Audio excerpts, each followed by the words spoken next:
Okay, we're going to get started so we aren't late. My name is Jean Nagelkirk, and I'm the Vice Provost for Health at Grand Valley State University. On behalf of the Seidman College of Business Alumni Association, the Alliance for Health, and our office, I welcome you to our second annual Healthcare Economic Forecast. This morning we have two distinguished faculty in the Seidman College of Business and a panel of healthcare experts who will analyze and make predictions about the trends in healthcare. The information you hear will be in a booklet that you'll receive at the end of the conference here, and you can pick them up at either door. This will help us look at healthcare policy and community decisions about the types of healthcare needed for this region, for health professionals, for services and delivery systems. Now I have the distinct pleasure of introducing Tom Haas. He is the president of Grand Valley State University. Dr. Haas is a national leader in higher education, a champion for student engagement, and a strong community supporter. Please help me welcome Tom Haas.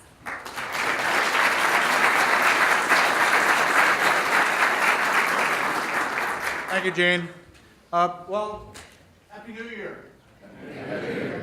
Glad that we're able to bring this particular issue to this new year. We know that in 2010 we had a discussion and debate about healthcare at the national level, which also then, of course, filtered across the entire nation. And here we start 2011, and guess what? The conversation continues. This morning, I'm listening to the local television station early on, and there it is again.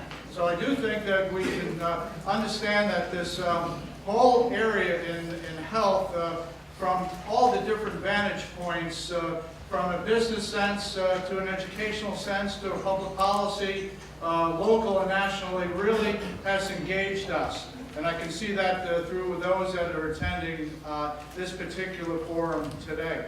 At Grand Valley State University, we made an investment in helping provide talent to the healthcare fields. And in fact, if you look at the entire array of our programming, of our 25,000 students, about 5,000 students are engaged in some fashion with healthcare across the entire spectrum. And so I'm very, very pleased that we're able to use this opportunity, use our talents in the context of the Seidman College of Business, and bringing others from outside that we can engage in this conversation to look ahead, to understand the engagement with the community. And I think that's most critical as we move forward. So I'm here to say, again, a Happy New Year. Welcome to Grand Valley State University. And I do look forward to the conversations this morning as we engage and push ahead to create the best policy that we can, as it is important to the economic vitality of our nation. So thank you very much for being here.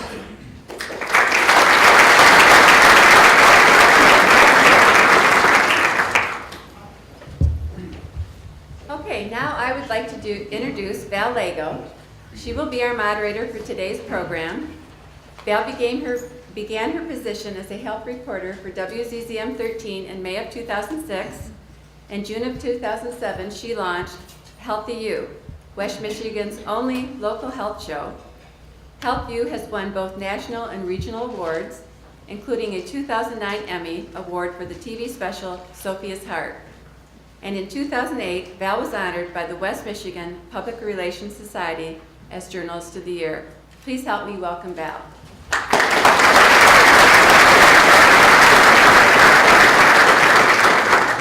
Good morning. It's great to see some familiar faces and hopefully some that I might get to know. It's great to see a wonderful full room.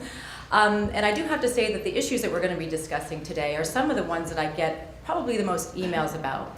So I know that it's not only something that is of concern to those in the room, but also to many of our viewers who just want to know, where are we going with healthcare? How is that going to affect me? How is it going to affect the bottom line? So I'm excited for the fact that we're going to be getting a little bit of an overview and hopefully a look towards the future. And maybe what I do want to note is, were you handed note cards? Anybody who was handed note cards on the way in? And if you haven't, you can raise your hand or see an organizer. Those note cards are going to be something that you can write down any questions that you have for any of our panelists. And then we will be sure to get those questions answered for you during the question and answer time. So I just wanted to make sure, as a housekeeping, that everybody got a note card, and if you didn't have one, that you kind of let somebody know that you need one or that you'd like to have one. As was mentioned, they were going to be getting a comparison from last year to this year, but one of the really interesting things that I think is going to be discussed in this very first hour is comparing Grand Rapids to other cities who have already tried to develop their own medical mile, so to speak. And that includes Portland and Cleveland. So it's going to kind of be neat to see how Grand Rapids fits into all of that. So I'm really looking forward to that as well. Anyways, I want to make sure that we get on with the program and we stay on time. So the first that I'm going to be introducing is Harry Singh. He is professor of economics at the Seidman College of Business. And he has a doctorate from the University of Illinois at Chicago and is presently director of and professor of economics at the Seidman School of Business in Grand Valley, which I just said, and has consulted for various organizations, the World Bank, National Science Foundation, United States Information Agency, and the University Department of Housing and Urban Development. Please welcome Dr. Harry Singh.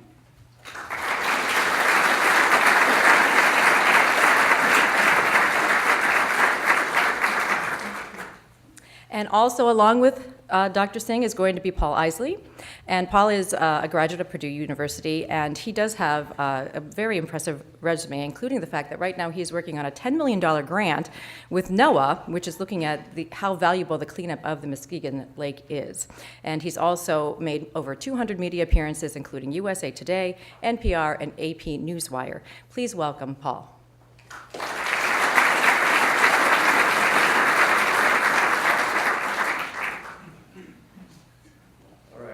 That's all on. If not, I can change into professor voice and you'll hear me anyways. So, all right, and we'll make sure technology works.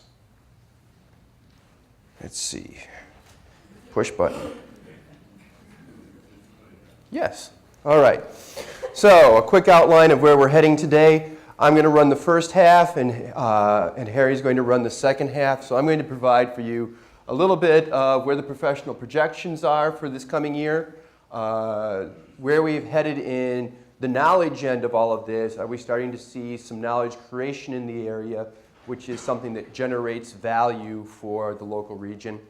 And looking at some of the demographics and risk factors and how they've changed since last year, which will lead us into Harry's part, where he'll be using that information to look at how that's actually affecting West Michigan. All right. So, how's the healthcare sector generating economic growth right now? Of course, the first place that we see that is going to be jobs. All right. And we have to see what types of jobs we're talking about here. So if you remember last year, we were using some information from the Bureau of Labor Statistics that did projections through 2016. And that particular set of data had been generated prior to the last recession and was a little bit older. So let's take a quick look at that number. And two numbers that I want you to look at here is the PA number and the nurses LRN number, the nurses, different types of nurses number. All right. Using those data last year, we were looking at about 34 jobs being generated here in West Michigan based on those projections per year, all right, for PAs. For nurses, we were looking at about 1,500, all right? Now, when we make this adjustment to newer numbers, using projections out to 2018 that were just put out by the BLS, and adjusting them for West Michigan and whatnot, we can see that the projections for physician's assistants has doubled. And that the estimate for nurses has increased by more than 10%. All right? So those two areas are showing very substantial growth between those periods. And it appears, at least from the anecdotal evidence that we have, that the PA number is still behind the curve. All right? So we went last year from projected surplus based on numbers from the mid-2000s to a deficit based on numbers in the late 2008. And this number is getting bigger. So we can't keep up with that. It's changing faster than the data that we have. We can see other places where we're projecting deficits, but remember, for things like dental hygienists, it's hard for us to get to the data from all the participants generating dental hygienists. It's much easier for us to get data from everybody who's generating nurses because they're larger universities, a little easier for us to find and give us the data more readily. All right? So for these things where you have to go to a college, our numbers are better than ones where you'd have to go to 2 years to maybe get something. All right? So remember, job growth is happening through two ways: replacements, people who are retiring, and through new job growth. So the combination of those are in there. The breakdown between those and a broader breakdown of these categories is given in the booklet you'll get at the end. So you'll actually see it for a broader set of categories as the projections are. All right? But if I put them up here, you'd all need to have binoculars to see it. So, all right?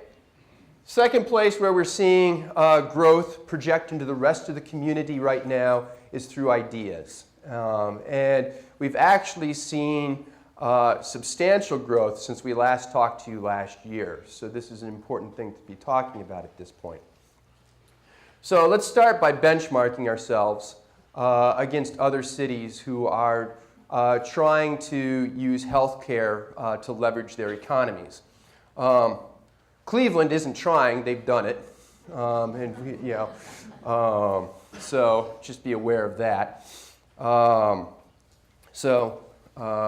You can see that their numbers have stayed very high. All right.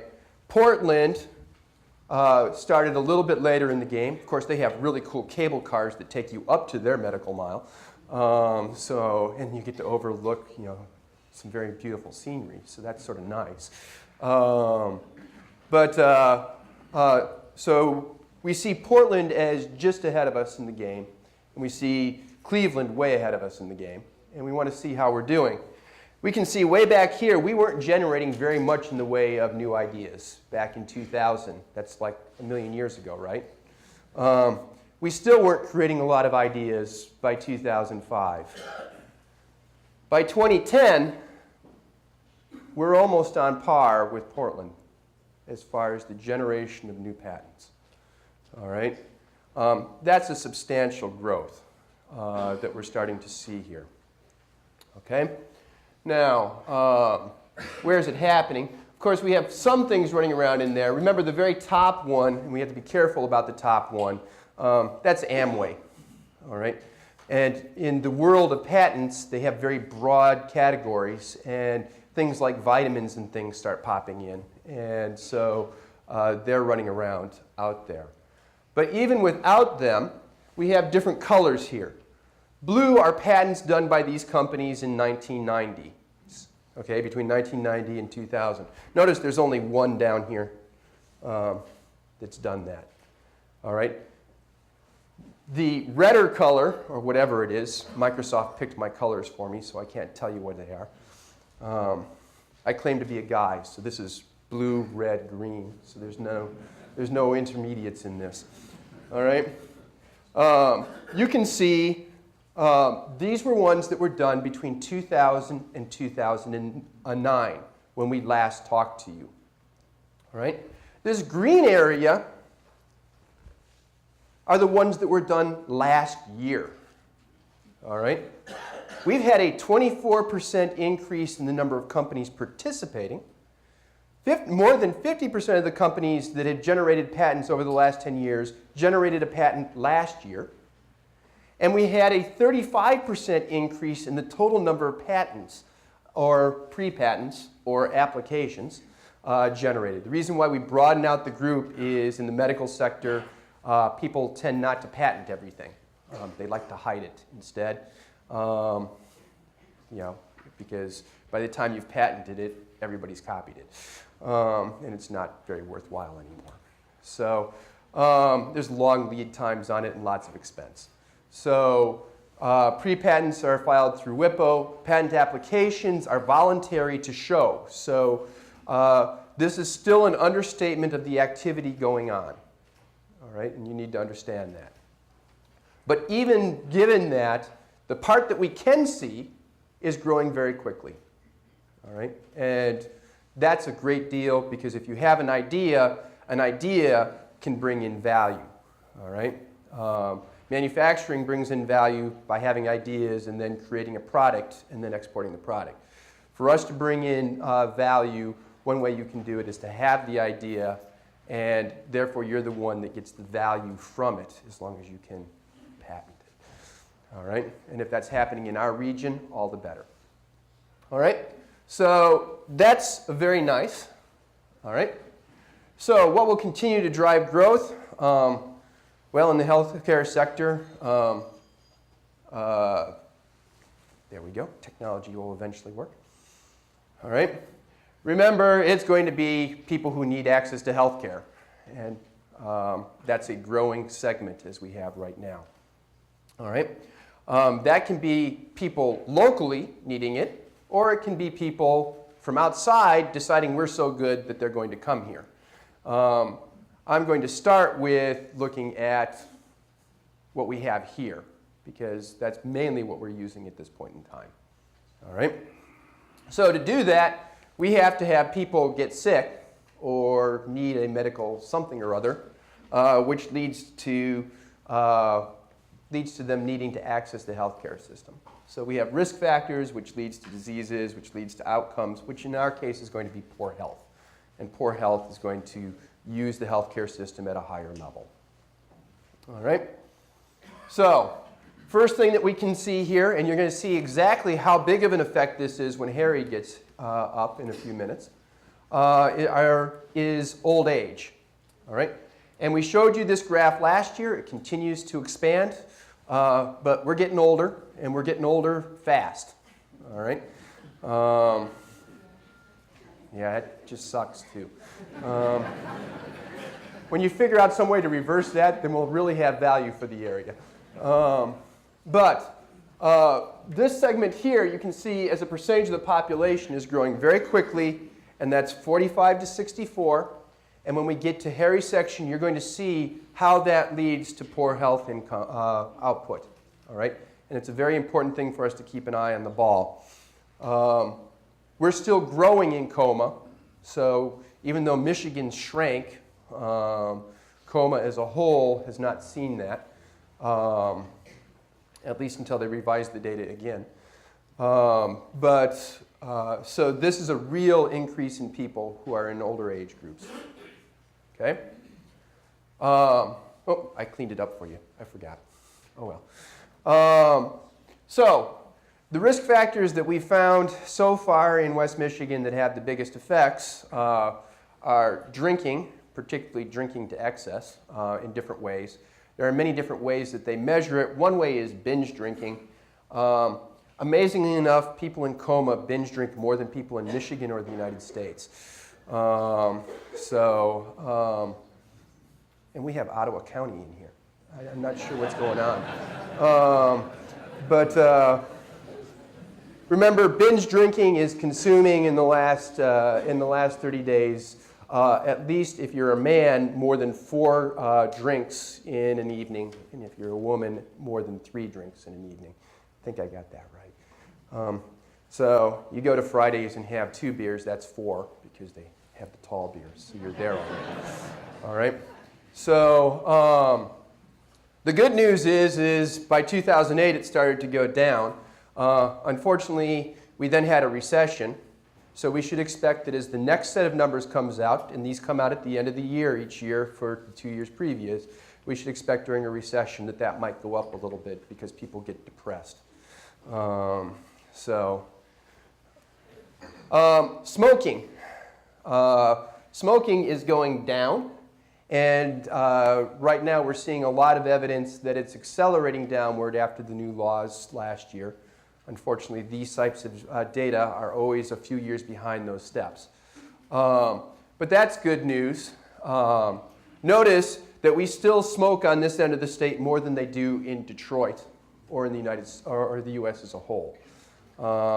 So at least up until us not being able to smoke in restaurants, that's been the case here on this side of the state. And we all know the outcomes that occur from that. You don't need an economist to tell you what smoking does to healthcare. So, and the prevalence of obesity. Here's one area where we do better than the other two groups, but it's growing. So we're growing and the number's growing. And that's not a big surprise because our population is aging. And as your population ages, particularly into that 45 to 64 age set, you get the proverbial middle age spread, and it's happening. I would argue, at least from the bars that I've been in, that also goes with binge drinking, but, and the fried food that accompanies it. But we can see that at least as far as obesity goes, we're doing better than the U.S. as a whole, but only marginally, and we're growing quickly and faster than the U.S. as a whole. All right? So what does that do for fair or poor health? Interestingly enough, our incidence of fair or poor health is worse than the U.S. as a whole, and the U.S. numbers are lagging the Michigan numbers because for the CDC to compile all these numbers and create a national average, it for some reason takes them a little bit longer than it does the state of Michigan, which could be saying something about the bureaucracy there. But we can see that the incidence of fair poor health is smaller here in West Michigan, so that leads to fewer people needing access on average than what we would see other places. All right, so what we want to do next is see what this means for West Michigan. So give us 2 seconds here while we trade technology. So we're going from one hand to the other hand, so that takes a while. Yeah, so there we go. I'd flip it outside your shirt. We're economists, we're not execs. Good morning. So now we come to the analysis part, the part which is more fun. We were talking about description before. And last year, we talked about what is driving inpatient days in terms of hospital costs. And we found there was obesity, binge drinking, and also low birth weights of kids which are born less than 2,500 grams. So this year, we did a different regression. We are talking about, Paul had the fair and poor health out there. So about 13% of West Michiganders have fair or poor health. And we're trying to find out what the drivers are for that. So you can see in terms of the demographics, which Paul showed, you can see that as we get older, the effect on fair or poor health increases, particularly for the higher ages. So the ones which are significant is 65 to 75, and then also over 85. So you can see large impact in terms of what the coefficient means exactly is that if there's a 1% increase in that age cohort, there's a 43% increase in fair or poor health. So it's about impact of about 50% almost. And then also in terms of smoking, although it's going down, smoking has roughly the same impact. 0.47 of 1% increase in smoking, 1% increase in smoking will lead to a 0.47% increase in fair or poor health, roughly about half of 1%. Also, our obese population then also leads to a larger amount of fair or poor health. So Paul also talked about binge drinking. Now that's probably a factor in terms of risk taking, persons who do binge drinking. Paul was saying that the stuff about Ottawa is kind of interesting. Maybe the binge drinking is because of Ottawa, really. The more you suppress it, the more binge drinking happens, rather than education and stuff like that. So that's the impact of binge drinking. So to summarize, we have impact in terms of the older population, especially the one above 65 and 75. We have an impact in terms of smoking, and also in terms of obesity, and also in terms of binge drinking. Fairly similar to the kind of correlates we had last year in terms of what increases inpatient days. So let's move on to a more interesting subject, and that is the survey of area hospitals in West Michigan. Again, it's for the Comer counties, Kent, Ottawa, Muskegon, and Allegan. And the survey is a little bit of a tricky issue because we are trying to get inside information from hospitals, and there is a certain amount of competition going on in the hospitals also.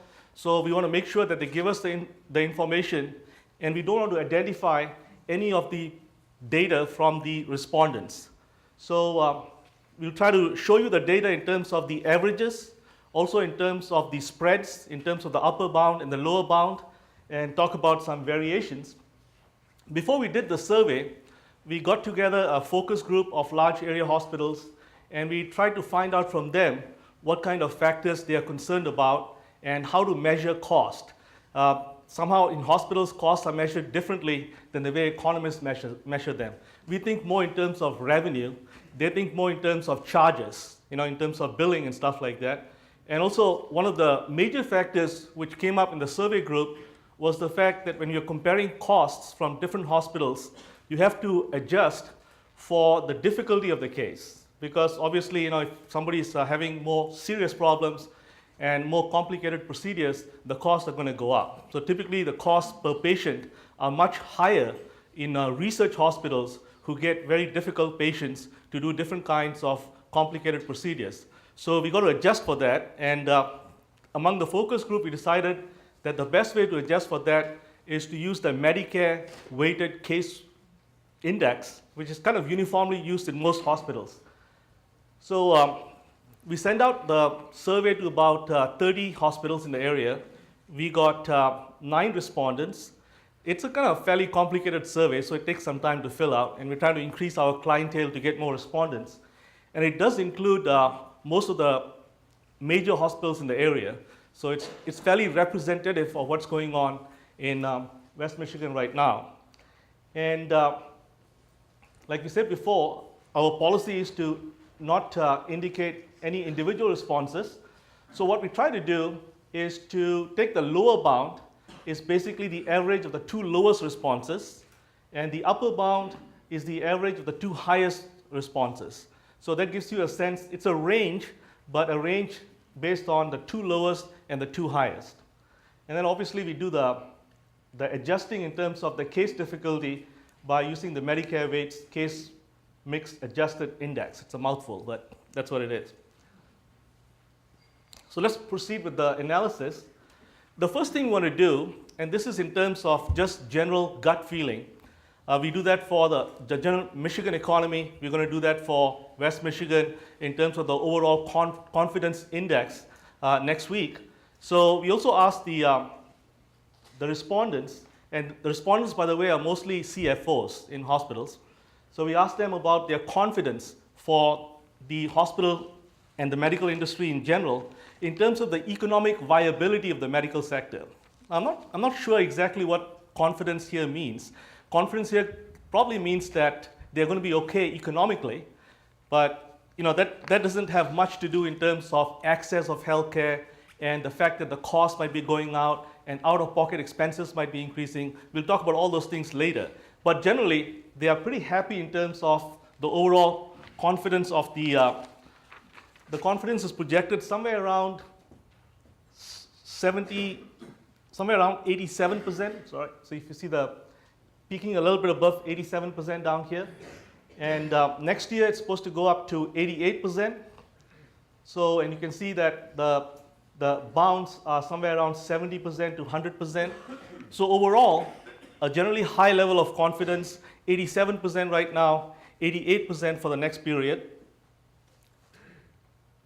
Then the more interesting thing is about employment. And our numbers in the booklet will show that employment in manufacturing is going down, but employment in the health sector is going up. And particularly in terms of the overall employment in hospitals, it's going to go up by about 2% or so. So that's in line with the kind of employment which is going to go up generally in West Michigan. In terms of hospital capacity, capacity here is defined in terms of the amount of staff beds relative to licensed beds. So again, capacity utilization is high. It's roughly about 88% now and expected to go up to 90%. That means almost 9 out of 10 beds in area hospitals are actually staffed.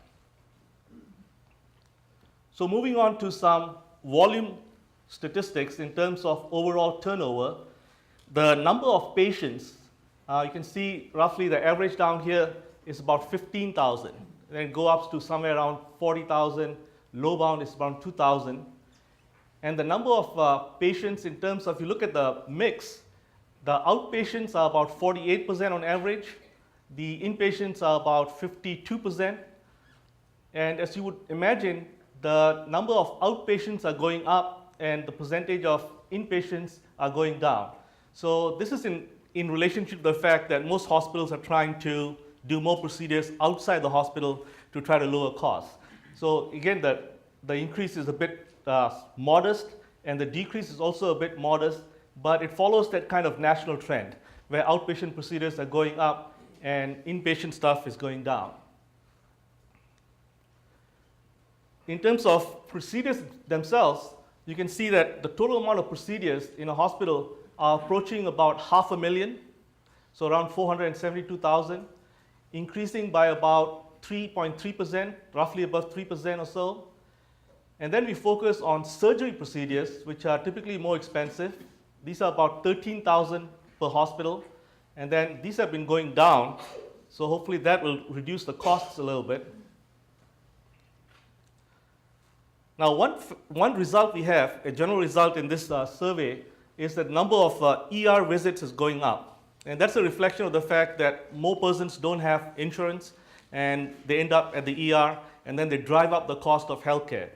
So on average, about 72,000, but upper bound is somewhere around 150,000 in terms of ER visits per hospital, and they're going up around 3% or so, 2.7, close to 3%.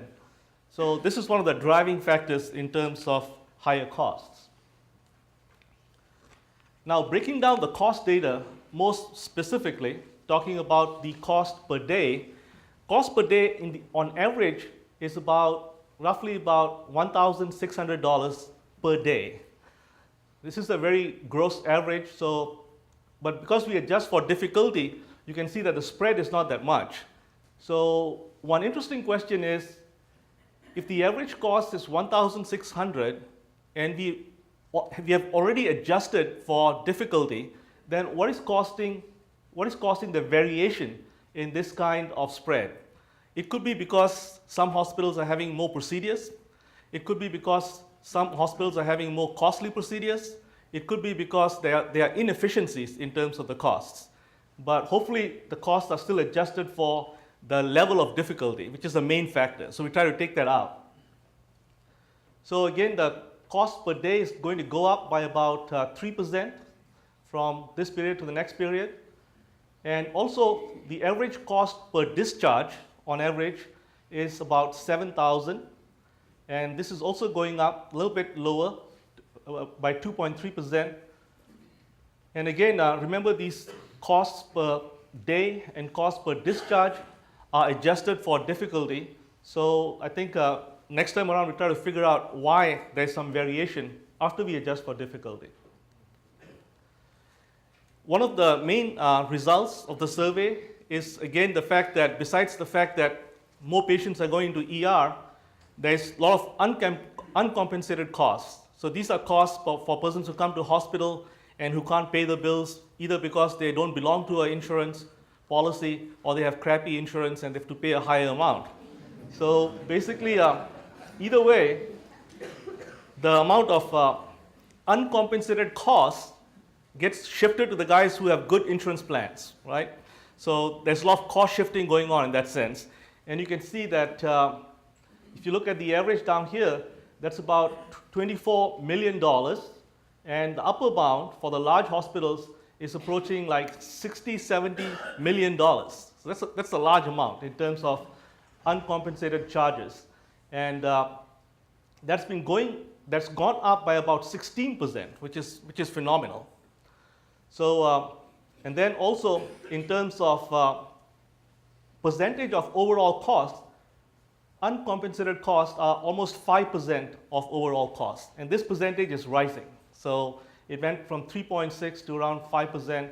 Next year it might go to a higher percent. So this whole idea that we don't pay for the persons who don't have insurance is kind of not very realistic, because we pay for it indirectly, partly by this cost shifting, partly by people ending up in ER. And the whole idea of Obamacare, which is almost like a derogatory word right now, and there's going to be a lot of battle going on up on the hill in terms of trying to defund parts of Obamacare. The whole idea is to try to bring everybody into the insurance pool, the healthy guys as well as the unhealthy guys. That's the whole idea of the mandate. So in terms of the summary here, overall, the confidence is high. It's about 88%. In terms of capacity utilization for next year, it's about 90%. 9/10 of beds which are licensed are staffed. Employment is supposed to increase a little bit above 2% down here. The average cost per day is going up by about 3%. Average cost per discharge is going up by 2%. The number of patients going to ER is increasing by almost 3%. And uncompensated charges are going up quite dramatically by about 16%. Now, as we end this lecture or talk, let me give you some numbers which came out today in the New York Times in terms of the overall cost and compare with these numbers. It turns out that the numbers came out for 2009 yesterday, and for 2009, healthcare has been growing by 4%. The highest growth in healthcare in terms of annual numbers at the national level was in 2002. In 2002, healthcare grew by 9.5%, almost 10%. Since 2002, healthcare expenditures have been going down. They've been still increasing in percentage amounts, but the percentage has been going down. So last year it was, for 2008, it was 4.5%. This year now, it's for 2009, it's 4%. The total amount of expenditure on national health care is $2.5 trillion. That's with a T. If you divide by the population, every individual, it's on a per capita basis, it's $8,000. That means on the average, $8,000 are spent on each individual. That's a huge number, think about it. And then still about 50 million Americans are uninsured, right? We spend about 18% of our GDP on healthcare. In fact, that number went up from 17% to 18% from 2008 to 2009. So you wonder, where is this money going? $8,000 per head, right? And still 50 million Americans uninsured. So if you look at the breakdown, let me give you a little bit of the breakdown. In terms of Medicaid, it's going to grow by 21%. It grew by 21%. It's going to actually grow even faster because Medicaid is going to be expanded for the low-income persons to make healthcare available to everyone. But the total expenditure in Medicaid is about 15% of the total healthcare expenditure. The total $2.5 trillion, 15% is going into Medicaid. About 20% is going into Medicare. That's growing by about 8% or so. But the largest increase is out-of-pocket expenditure, the one we talked about before. So basically, out-of-pocket expenditure is going to grow up by about 12%. And this survey is showing hospital expenditures. Hospital expenditures are about 31% of the overall expenditure. So we know the categories, in terms of where the expenditure is going. But the problem is that these expenditures within those categories, we don't know where the inefficiencies are. and how to weed them out. And that's going to be the big discussion going on this year in terms of trying to implement the healthcare, trying to reduce the cost, while at the same time trying to increase the access so that more Americans have healthcare. So we'll stop there, and then we'll take questions. Go ahead. Thank you, Paul and Harry. I do have two. I don't know which one is going to want to address this, so you might want to come up, Paul. The first one is, isn't there a direct correlation between the increase in hospital costs and the uncompensated charges? Therefore, if all were insured, costs would go down. Well, I guess we answered this partly in the presentation. So two of the factors which are driving the overall healthcare costs are the fact that more persons are going into the emergency room, and more of the costs are getting shifted to persons who have insurance because the uncompensated costs are going up. Anybody working in hospital will tell you that when somebody comes into the ER, it's about 3 or 4 times more expensive than going into an urgent care place. And that's because the ER has all this overhead. They have to keep all the staff and all these physicians down there for walk-ins. So basically, you can take that the same money and use it more effectively to insure more persons. So they are getting healthcare, but they're getting healthcare in a haphazard way. They're not getting preventive healthcare also. And also the fact that if you provide the healthcare and don't do the cost shifting from the guys who are uninsured to the guys who are insured, then one of the things I like to point out in terms of hospitals is that although hospitals have higher costs, they still don't have a bottom line in the sense that they don't have a pressure to reduce their costs that much because they can shift their costs, right? So somehow we have to come to a calculus where they can't shift their costs, and then the amount of efficiency in the hospitals have to increase. That can only happen if you're able to make that cost shifting less prominent and have pressure in terms of their bottom line. I'll let Paul respond some more. I think he did a good job. I do have another question on that same related topic. Do uncompensated charges also include insurance company discounts not paid to providers? My understanding is that they do not. The uncompensated charges are basically just the amount which has been billed by the hospitals and which has not been recovered, but it does not include the discounts to insurance companies. All right, and this one is for you, Paul, so you may have to use your professor voice so we don't have to switch mics. Why is poverty, especially I'm going to try to get this right, the number of percent of children in poverty not discussed in the Kent County study, since the thesis is related to healthcare access? Well, in this particular case, certainly as we see an increase in number of people in poverty, that's going to change a lot of the cost shifting that Harry's talked about. So part of the reason that we don't have it in the booklet is we have the end result of that hiding there in the uncompensated charges, the increase in ER visits. However, as we've been doing with modeling, we've been using those numbers to try and project where things are going to go. Those models just haven't grown to fruition to a level where they can be very predictive for Kent County yet.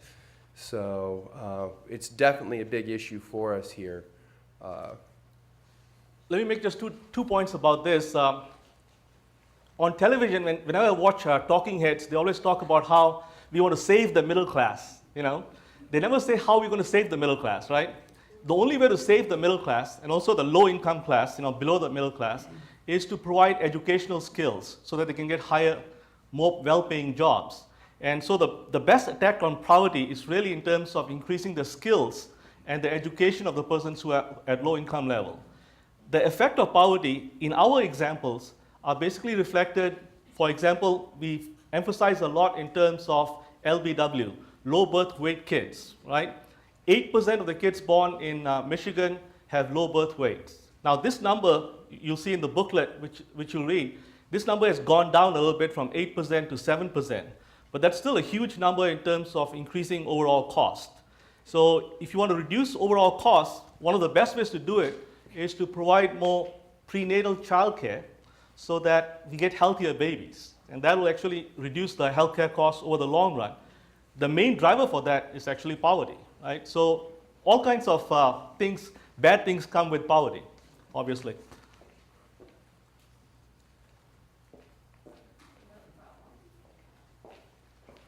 We also have a floating microphone if somebody didn't want to write a question. If you wanted to actually answer it yourself, you can raise your hand, but we have a few more. Just a little bit more time.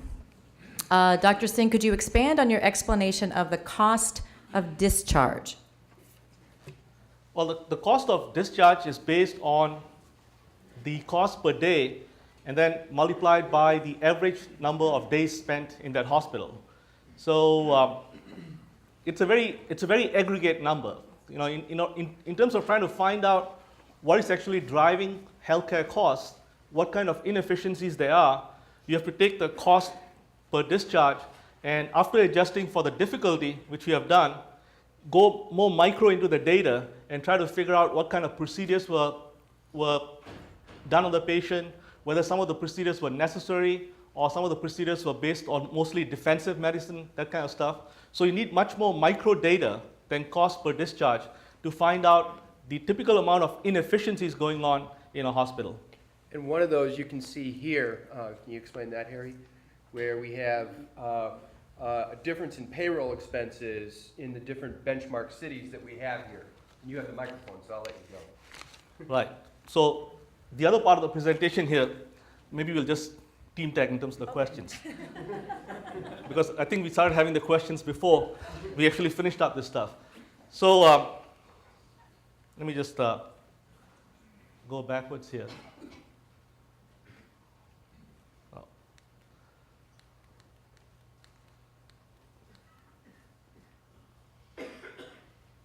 So this stuff is trying to find out where it is. The benchmarking of the cities. Well, this is all benchmarking, so that was the only expense one. All right. So let's go in the beginning then.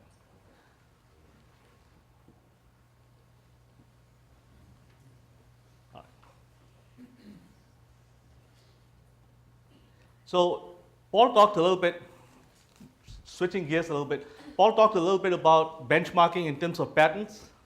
But one big issue about benchmarking, when you look at Cleveland, Grand Rapids, and Portland, is the population base. So in terms of the population base, you can see that Kent is down here. Portland is about a little bit bigger than Grand Rapids, but Cleveland is more than twice the size in terms of population. So keep that in mind when you look at different kinds of indicators. So in terms of overall hospital admissions, you can see that Cleveland down here is very high, about 300,000. And then Grand Rapids and Portland are somewhere around the 100,000 range. So it's almost a factor of 3 to 1 in terms of variation. So in terms of hospital beds, the same story. The total amount of hospital beds is about 7,000. And then for Kent and Portland, it's about 2,000. This is an increase in Cleveland by more than 3 times, 3.5 times. And then inpatient days, a large amount too, 1.8 million compared to about 400,000. So again, a large variation in Ohio, probably about 3.5 times compared to Kent. Remember, their population isn't 3.5 times. So. Population is only double, right? Same story for outpatient. If you look at Ohio down here, it's about 8 million. And then outpatient visits down here is about 2 million. Now, these are the numbers which are mind-boggling in terms of the total expenditure. So in terms of payroll expenses, this number is actually 3 billion for medical expenditures. And our number is a little bit more than, this is 500,000, so it's about $500 million.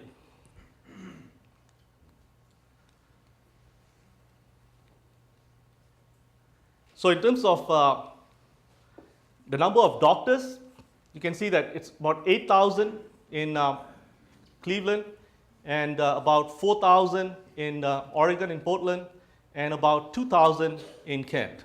So you can see the variation, which is almost 4 times that in Kent. So what's the conclusion? The conclusion is that Cleveland is about 3 or 4 times bigger in terms of medical facilities, although in terms of population, it's only twice the size. So the implication is that if it's 3 or 4 times bigger in terms of medical facilities, and it's only twice the size in terms of population, then it's drawing a lot of patients from outside the area, which we have not started doing yet. So overall, Portland is slightly bigger than Grand Rapids, but Cleveland is much, much bigger, 3 or 4 times bigger. So in that sense, Portland is a peer, but Cleveland is definitely a distant aspirant. We say that we're going to be like Cleveland, but we are way behind. And that data is collaborated also in terms of the patterns you saw when Paul presented that. So I guess we'll continue with the Q&A. Well, we are running just a little bit. I do want to keep us on schedule as much as possible because I know a lot of people do have schedules beyond this. So I think we'll conclude this part of the program. Of course, Harry and Paul will be available if you do have questions that you'd like to have them answer. We are going to continue with questions and answers after this next panel discussion. So if you want to write them on note cards, we will also have the floating mic available. So if you do have anything that comes up during that time, we'd love to hear your questions.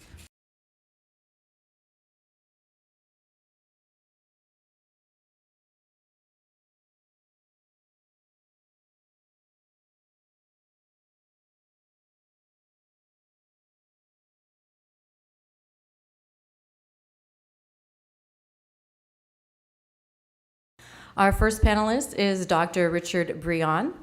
He is the president and CEO of Spectrum Health, and he has more than 35 years of healthcare administration experience.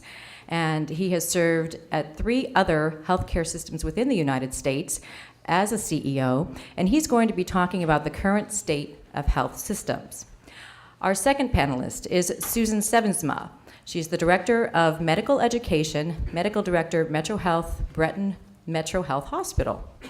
Dr. Susan Sevensma will be focusing on graduate medical education, including how the healthcare reform is going to be impacting education. And Dr. Sevensma is the Director of Medical Education at Metro Health, and she is also the 3rd Vice President of the American Osteopathic Association, the national organization which represents 70,000 physicians. One of the things that she's most proud of is that she is also the medical director of Metro Health Breton, a residency clinic that provides greater than 25,000 visits to patients who otherwise wouldn't have a medical home. Our third panelist is Dominic Siciliano, who is a sales manager at Agent Alliance Corporation and president of West Michigan Association of Health Underwriters. Dominic actually began his career as an English teacher before getting into health insurance. He was also a head varsity basketball coach, so he's probably very excited about this time of year. He has served on the West Michigan Association of Health Underwriters Board of Trustees and is currently the president of his local chapter and has just been appointed to be the state liaison to work to ensure the National Association of Health Underwriters has a voice in the construction of the State Health Insurance Exchange. And our final panelist is Michael R. Hampton, Vice President of Investments for Raymond James and Associations. He's going to be speaking about healthcare investing and where to put your dollars. He is currently responsible, his current responsibility is the management of client portfolios and 401k consulting for the Grand Rapids, Michigan office. In addition to his professional career, Mr. Hampton has served as a board member of several businesses as well as being involved in civic and charitable affairs in this community. So once again, 10 minutes per panelist, and we are going to begin with Richard Brion.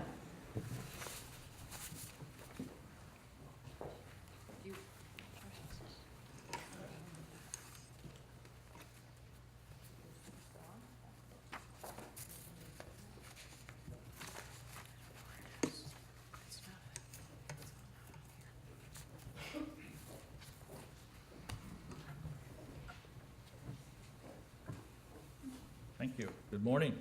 I had the unenviable task of predicting the future in 5 minutes. Actually, that's what they originally told us, 5 minutes, so. Like all of us, will probably go longer than that, and I just want to correct one thing. I'm not a physician, but that's okay. I have spent some time, excuse me, could speak in a professorial voice as well, but trying to predict what's going to happen in the next year in 5 or 10 minutes is a little difficult. So what I tried to do is come up with a lot of things and narrow them down to really just 5 issues I want to mention, which will have lots of implications on all of those. And that's what I plan on doing. So these are my predictions for 2011, and you know, I was going to get one of those little crazy 8 balls for those of you old enough to know what those are. I have one, and I couldn't find it at home, but I was going to bring it because I was going to shake the heck out of it and see if any of this stuff was true. But nevertheless, I do believe that healthcare reform, as you well know, is going to continue to be debated. I spoke here a few weeks ago and said I don't think it's likely to be repealed, and certainly I don't think it's going to happen in 2011.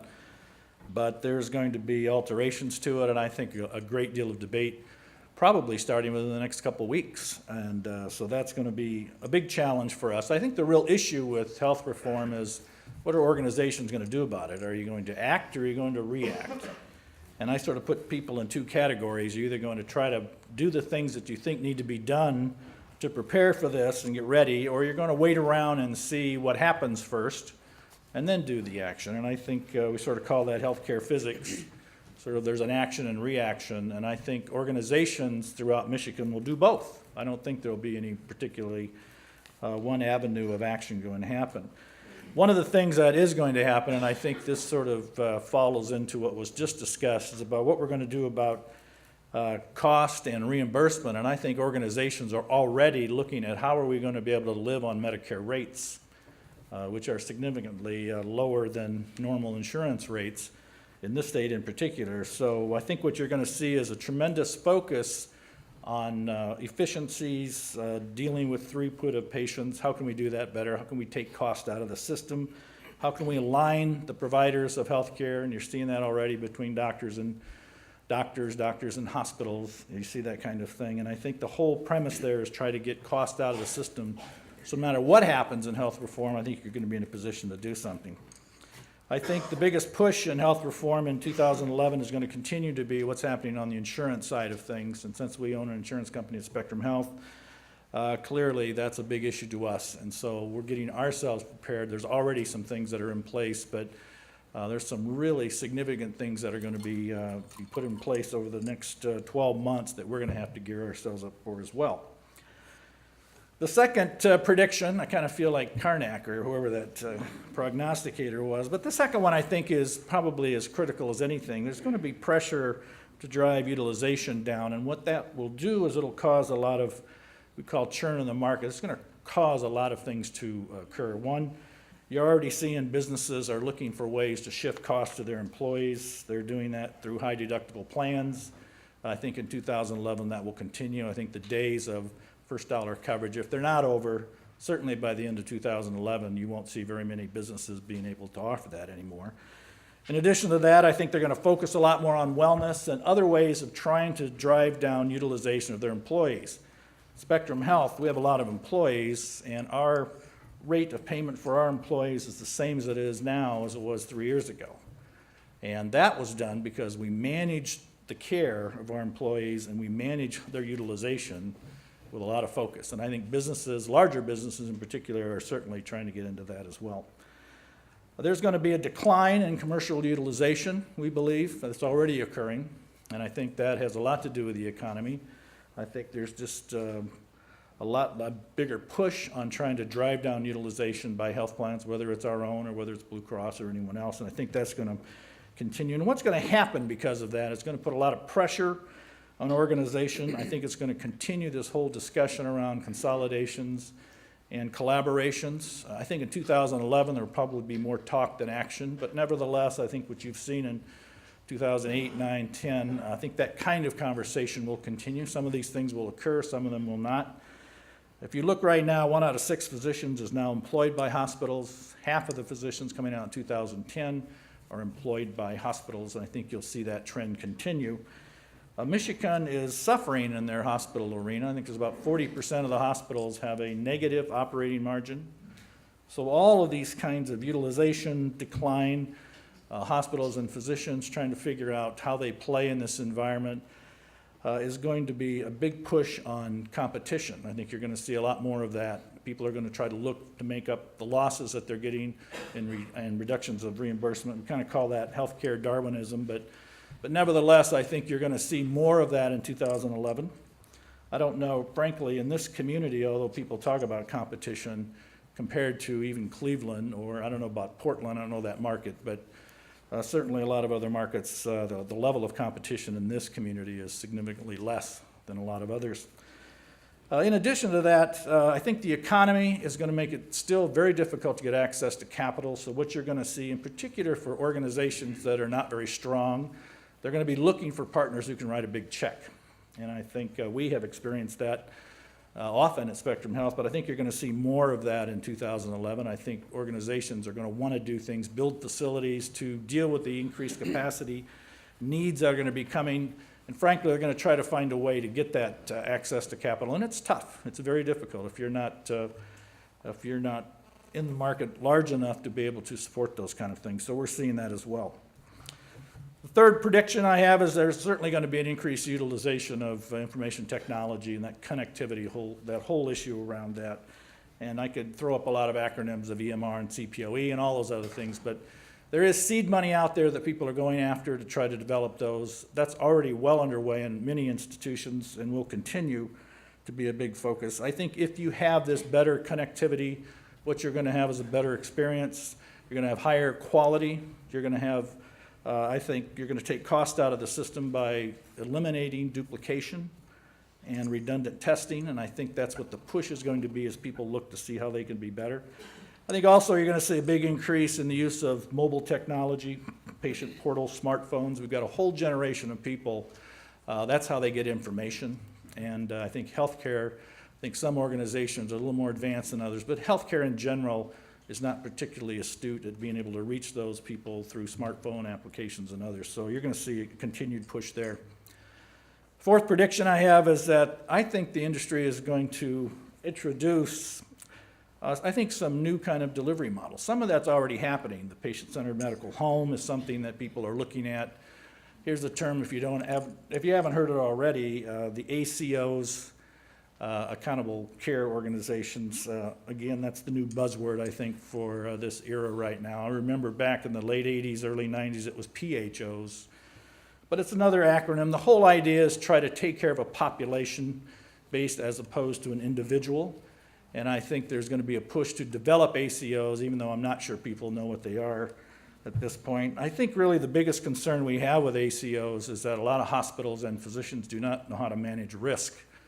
And if they are indeed in charge of a population and the cost of care for that population, and they don't know how to manage risk, I think they're going to put their own organizations at risk. So I think there's going to be a lot of push to try to figure out what ACOs are, and when they do that, I think people are going to try to prop them up. There's an awful lot of consultants who are pushing this agenda, which is not atypical in healthcare. You see that quite often. I think you're going to see hospitals organizing together and physicians organizing together in integrated models. Physicians organizing together in groups. Some of them are going to be real organizations, some are virtual, but either way, I think you're going to see a lot more push and people trying to work more collaboratively and trying to deal with some of the issues going forward. The other question I get every once in a while is there going to be a big push in the for-profit arena, much like, for those of you who know, Vanguard, a for-profit company, bought Detroit Medical Center, and I think that thing is just about done now. Is that going to continue in 2011? Well, I have my own take on that. I think, frankly, when you look at it, I think there's a lot of barriers to entry in Michigan for for-profit companies like that. I think, number one, we have very strong CON. You have a very large payer in Blue Cross. You have a lot of Medicaid patients. And I think, frankly, hospitals are a fairly low-margin business anyway. So I don't believe, frankly, Michigan is that attractive to for-profits. That's not to say there won't be some creative or innovative people looking for that, but I don't see this huge surge in for-profit acquisitions in 2011. Last, I want to just mention about healthcare reinventing itself. This is something that we have done almost every decade. There's something out there that we sort of look at that's onerous, whether now it's healthcare reform or whatever the case may be. There is a reinvention that needs to take place, and that frankly is already underway.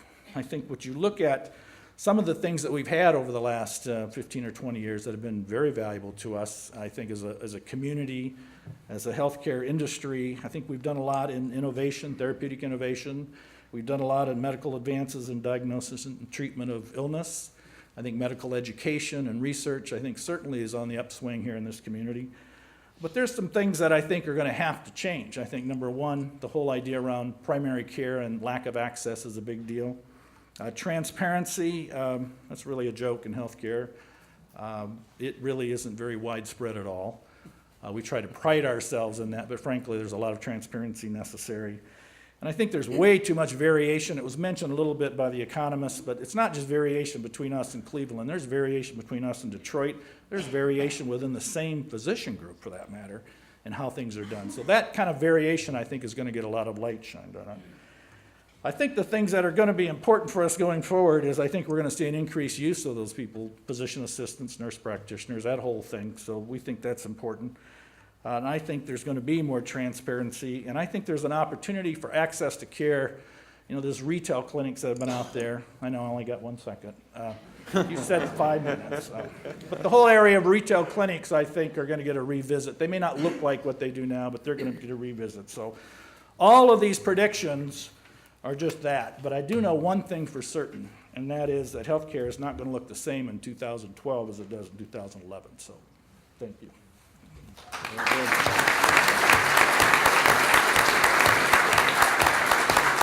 Richard, you actually did very well and set the bar high for your other panelists to meet their 10-minute mark. Our next panelist, as I mentioned, is Susan Seidman, who's going to be talking on the graduate medical education, including how the healthcare reform impacts it. Thank you and good morning. I'm Director of Medical Education at Metro Health Hospital, and being Director of Medical Education, I manage the curricula and operations for all of our 9 residency programs.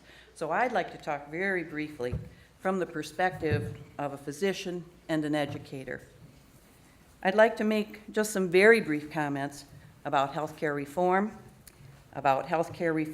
and graduate medical education, that part of medicine that trains our medical students to become competent and confident physicians, and also about accountable care organizations, something that Rick mentioned, and what the possibilities for graduate medical education are in that venue.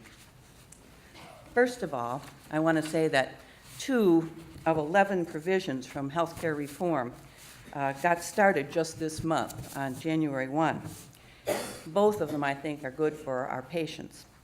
One was the start of the process to close the medication cost donut hole for Medicare recipients. This started last year, I believe, with a small rebate, and this year, I believe there's a 50% reduction in that donut hole for our elderly. And that was largely achieved by agreements between CMS and those drug companies. So I'm pleased about that for our Medicare patients. The other is what is called the medical loss ratio requirement that mandates that insurance companies must spend 80 to 85% of each premium dollar on patient care or patient-related care. And I think that I'm going to be very interested in the transparency of the reporting of this. I think in all of this discussion about shared savings, cost reduction, we need to look hard at insurance costs, profits, and rising premiums. I don't personally think that healthcare reform is going to get dismantled, but we are all facing some huge challenges. Certainly, the sustainability of our current system, the fact that costs keep increasing, is why we're all here today. We're seeing an increase in our elderly population with life expectancy increases due to good medical care. we're looking at a predicted shortage of physicians. And of course, we have our economy in Michigan to deal with. As accountable care organizations roll out, or the concept of them, and CMS is now looking at all kinds of iterations of these, there will be chaos, what Rick called churn, as we learn what works and what doesn't work. We have to be sure that we learn from the past and involve patients in this process so that the beneficiaries don't see shared savings occurring to the detriment of their health care. This has to be a group effort if it's going to work at all. Huge challenges, but also great opportunities. Without a doubt, we will, as we start down this road, there will be more integration. What it will look like, I'm not sure. Will it be mergers? Will it be acquisitions? Employed physician groups? Partnerships? Alignment? Collaboration? We'll have to see. How does healthcare reform affect graduate medical education? There are in this country a finite number of funded residency spots, and that's regulated by the federal government. This law provides that there would be a redistribution of the slots that are not used over several years across the country. Those that are not filled, in other words, will be taken back and redistributed to hospitals that can use increases. Unfortunately, it's my sense that Michigan is not going to see any of those slots from that effort. Teaching health centers are another thing. Millions of dollars have been provided for this entity, and they talk about federally qualified health centers as being a valuable model, but certainly the definitions are broader. These have possibilities of new residency positions, and I think there will be some activity locally, statewide, and nationally here, though the long-term potential of funding, I'm not sure of.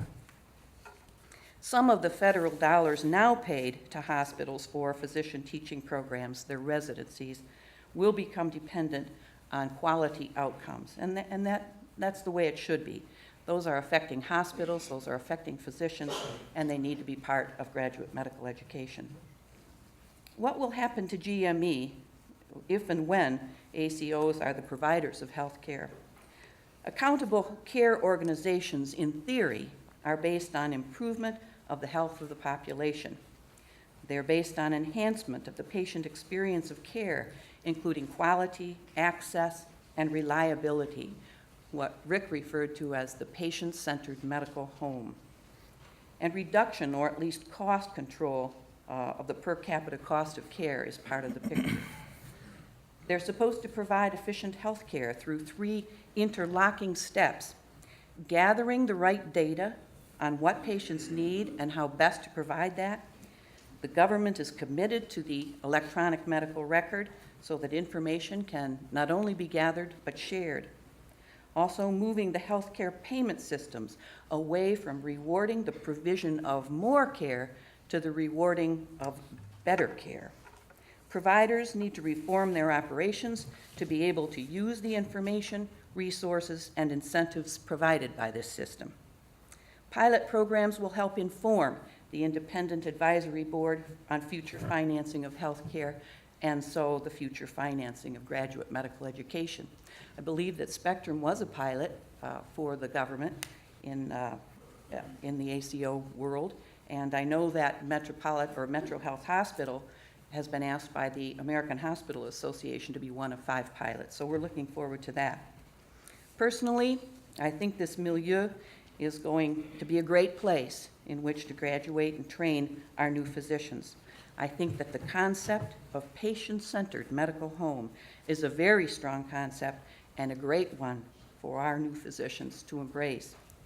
I think the concepts of accountability and quality outcomes, perhaps I should say shared accountability and shared quality outcomes, because patients and providers need to be in this together, is exactly where graduate medical education needs to be, partnering with patients for the best possible care.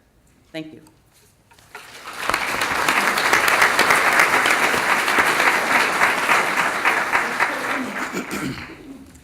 And just a reminder, if you do have any questions, even during one of the presentations, you can hand your note cards to the aisle, and we'll be sure to get those answered for you. And we will be having a floating microphone during the question and answer period. Our next presenter is Dominic Siciliano, who is the sales manager at Agent Alliance Corporation and president of West Michigan Association of Health Underwriters, talking about health insurance.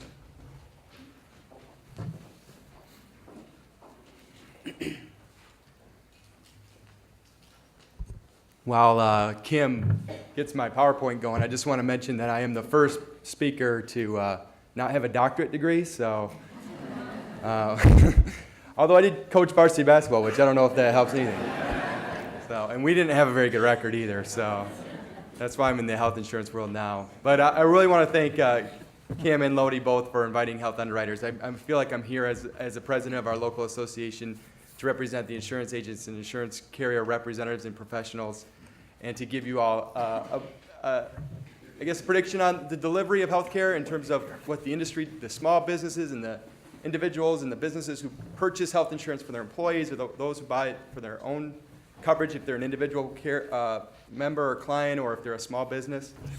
And what I'm going to cover is who we are, what WMAHU stands for, West Michigan Association of Health Underwriters.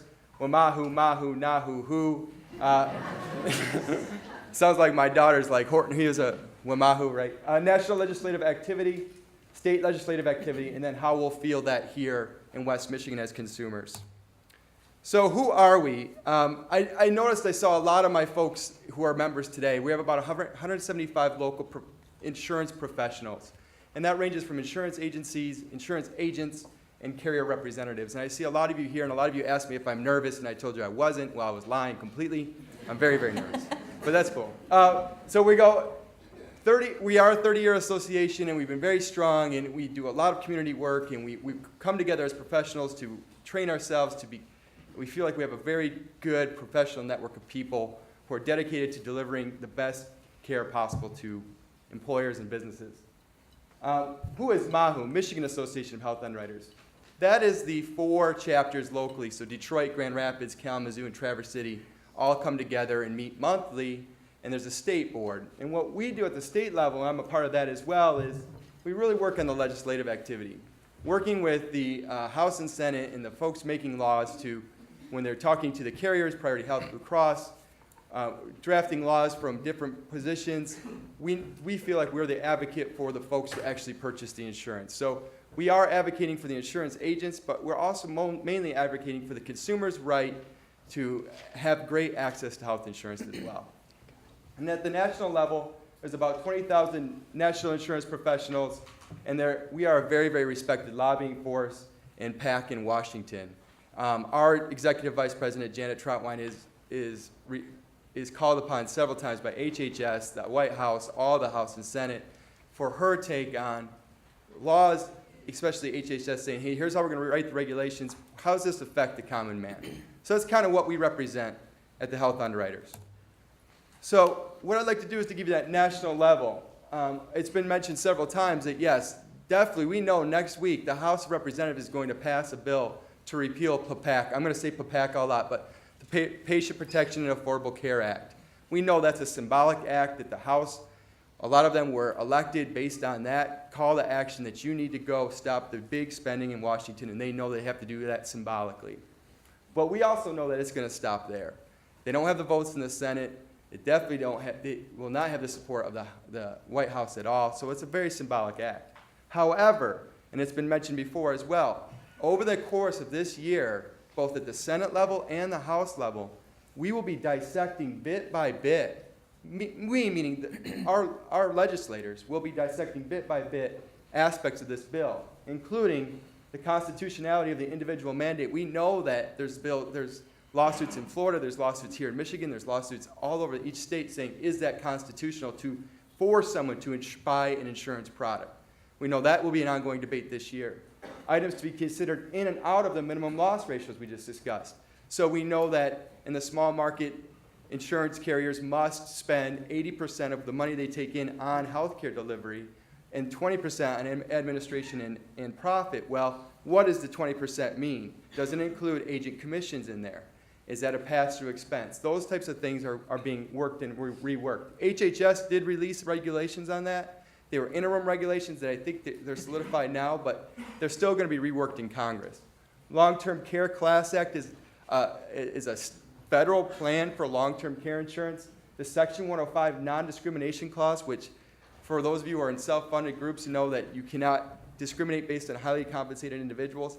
That reaches down into the small group. It was pushed back for 2011, but it takes place to 2012. For small business, this could be a whole nother conversation, but it is a tough aspect for small business owners to take a look at. The employer mandate for groups above 50, the individual subsidy to purchase insurance in the exchanges, and that's a big one. That's where we talk about the defunding. There's a lot of money that needs to go to help folks buy insurance, not on the Medicaid side, but also in the private insurance market in 2014. So when you talk about the House saying we're going to defund the bill, they're kind of talking about that along with other items, but that's a big one. The 1099 and W-2 reporting requirements, remember, starting in 2012, all your employers need to report to the federal government how much money they spend on your health insurance. So that's going to be looked at this year as well. And remember the 1099 reporting, where we have to report every time you make a business purchase above $750, you need to send a 1099 to that vendor. A huge, huge problem for small business as well. Dissecting the funding for certain provisions and the Medicare doc payment fix. We know that got pushed for one more year, but they still have to look at, remember, part of the bill was pulling funding away from doc payments, and that was a part of the reason to keep the costs low on PPACA, low, $1 trillion. But so that all is going to be looked at this year. Those are some of the things, some or all the things that will be dissected at the federal level. At the state level, we know there is tons and tons of turnover with the Republican domination of the elections and the new leadership in every phase of the state government. But in addition to that, what some folks don't realize is there were a lot of retirements down at the state level. At the Michigan Department of Community Health, in OFER, our Office of Financial and Insurance Regulation, many, many people have taken early retirements, where to the Medicaid office down at the state level is experiencing large amount of turnover. More than half of their employees have turned over.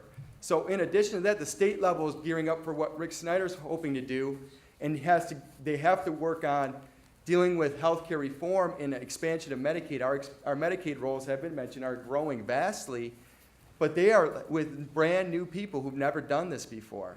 So they're in a struggle down there. In addition to that, they have to get geared up to create these state-based exchanges that need to be in place for 2014. Now, in 2014 doesn't seem like that far away, but it is coming fast. I mean, in order to build the system that needs to be done, they need to get that going now. So the two big issues, in addition to the turnover at the state level, are the exchanges. These exchanges, the state has to make some decisions. Do they want to run it themselves or participate with a regional exchange or let the federal government do it for them? Most folks at the state level say we want to run it ourselves, because if we give up control, we give up our Medicaid control, we give up our funding.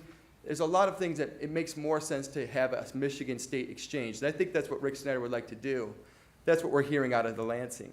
But it needs to be done by 2014. So what they've done is they appointed a firm to gather data. There's going to be 5 work groups that start probably in February, where constituents in Michigan are going to give feedback as to what the exchanges should look like.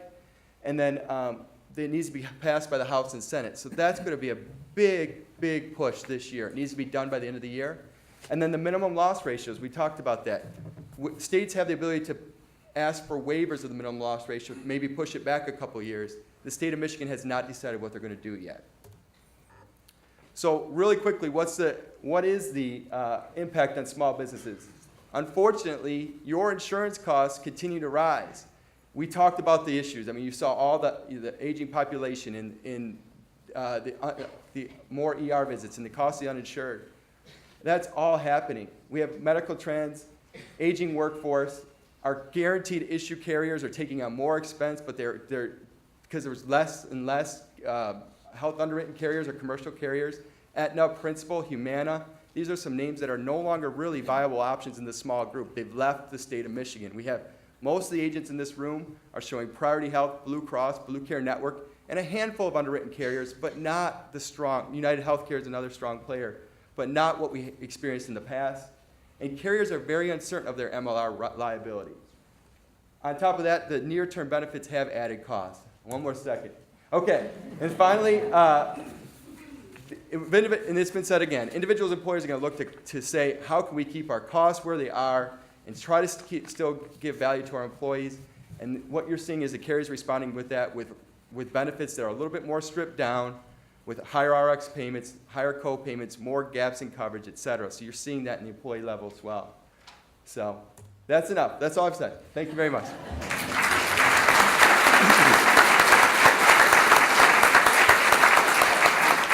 I didn't realize when they asked me to be moderator, that meant being the bad guy. And our final panelist is Michael R. Hampton, Vice President of Investments at Raymond James & Associate, and he's going to be talking to you about where to invest your healthcare dollars.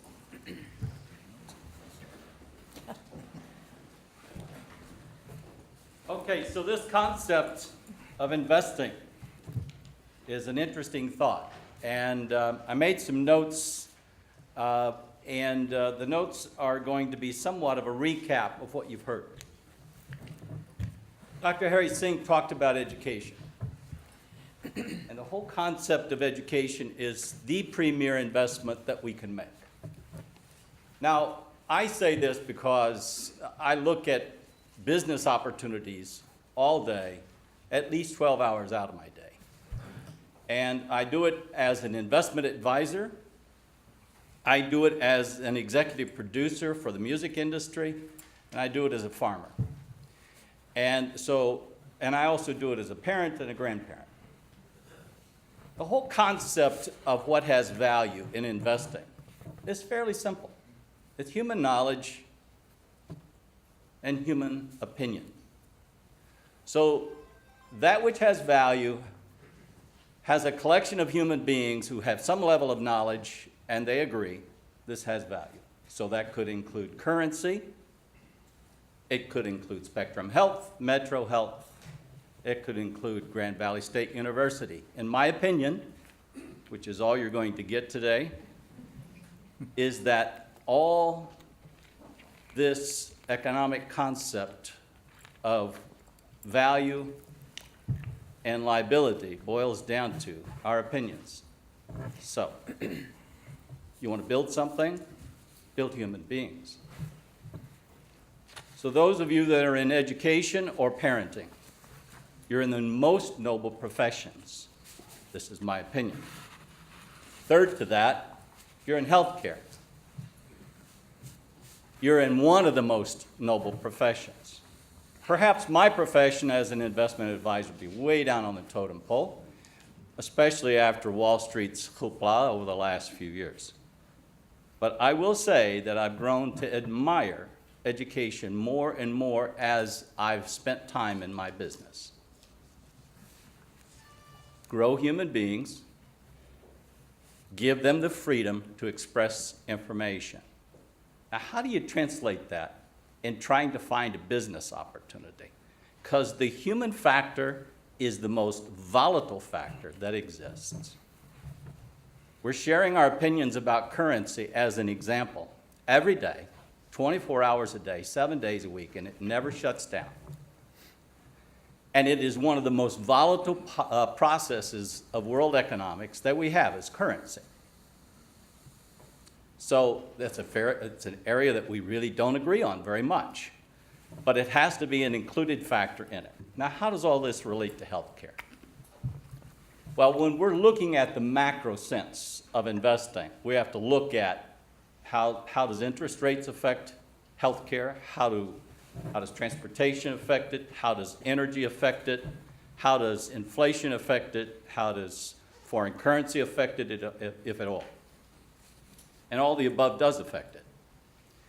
And what's in the news most recently and virtually all spring and all summer long was what? Energy, right? So do you suppose that's going to affect healthcare? So this is what we would refer to in the investment business as the commodity side. And believe me, commodities are a hot item, but they're not very easy for most people to invest in because they're so volatile. And only a handful of people are really willing and able to step out and be a speculator. But those of us that are most affected and run large organizations have to hedge those situations. So when we're evaluating companies, we can always look at numbers and say somewhere along the line, some level of leadership is behind those numbers, good or bad. One of the areas that I'm going to challenge healthcare, and then I'm going to get into some specifics because Lodi Zworenstein said, Michael, please do. And one of those areas that I'm very concerned about healthcare not addressing appropriately, and it is energy. And we have all of these facilities, and I talk to manufacturers, I talk to business people all over the world because we have clientele all over the world. And I always challenge them, where are you at with your healthcare policies? Where are you at with your energy policies? Healthcare they can talk about. Energy they don't know very much about. So all of you in the healthcare business need to address the fact energy is obviously not going away, and we need to find a strategy within every company, within every business, as to how we intend to address it. So, well, I rent from somebody else and they provide me a furnace, and that's all I know about it. But at some point, we all have a carbon footprint. So I challenge you to take a look at that. Now, specifics. Lodi asked me to come, and I said, look, ask me about the music business, and they didn't introduce any piece of that, but if I had any expertise at all in the world of business, outside the investment business, it's music. But you put me into an industry sector, it's not healthcare. So I talked to our analysts, and I said, send me a report as a recap and some projections for 2011. It was 99 pages. Wasn't that what I sent you? 99 pages? So a lot of details. So I thought, well, that's a two-day convention or conference, so how do we boil that down? So I looked at their top 10. And then I overlaid that and said, would I invest in any of these for my clients? Because remember, these are analysts. And how would I apply that? Well, first it has to do with the risk factors, how it applies to their own personal strategies. But that said, let's assume we find that group that says, yeah, healthcare needs to be increased as a percentage of our portfolio, because if you do or you don't know it, healthcare as an industry is 11.2% of the S&P 500. Now, I'm assuming you know what it means, but I'll just tell you. 500 largest companies representing the United States and the rest of the world are in this index, and we just use that as a bellwether. Personally, I speak about that more than the Dow because that's only 30 stocks, and I don't think that's very representative of the world. So 11.2% is a fairly significant number of the S&P 500.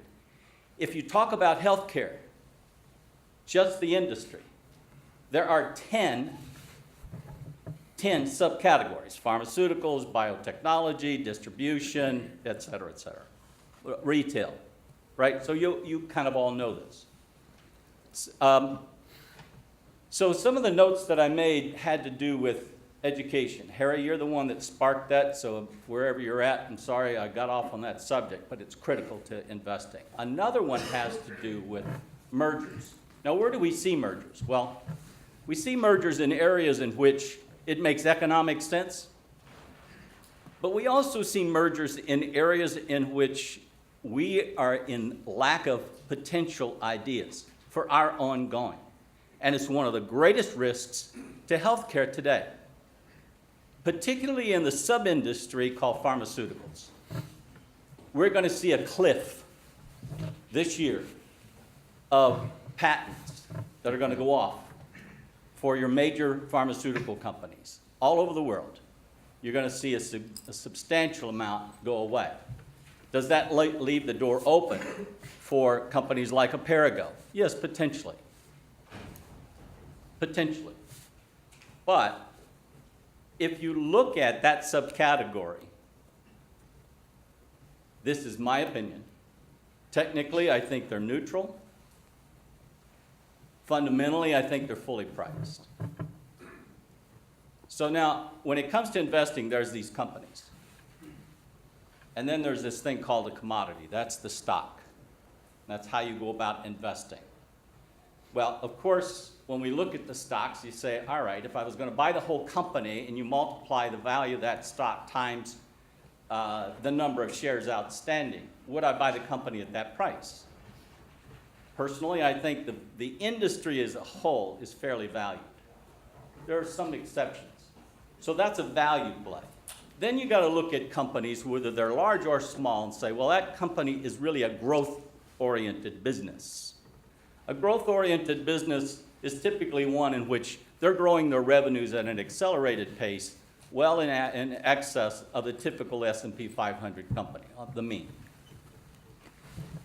That said, it's very difficult for the growth industry analyst right now, in my opinion, to say that the healthcare business itself has tremendous opportunities that just jump off the page, particularly in the large cap area.